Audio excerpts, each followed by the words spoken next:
Hai korang, dalam video kali ini nak masak cendawan shiitake dengan capsicum bersama ayam. Okey, mula tumis ayam.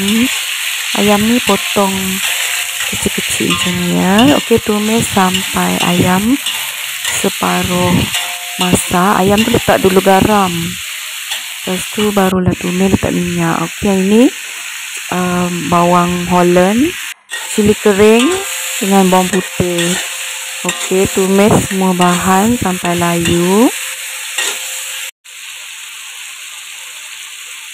Okay, kemudian letak sos tiram. Sos tiram dalam 2 sudu. Lepas tu letaklah perasa, serbuk perasa.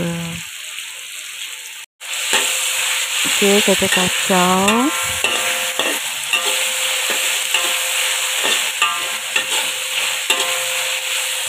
Okay, dah layu sikit, barulah masukkan capsicum.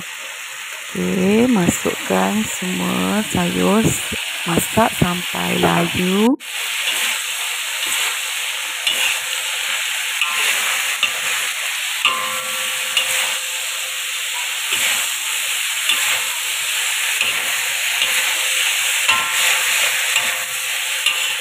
Okey, kacau-kacau. Kemudian masukkan cendawan shiitake. Okey, cendawan ni potong belah 3 ya, belah 3 atau belah 4.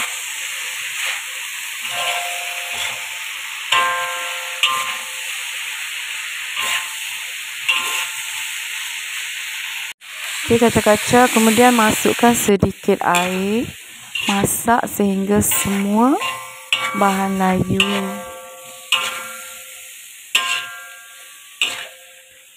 Kemudian masukkan sedikit lada sula.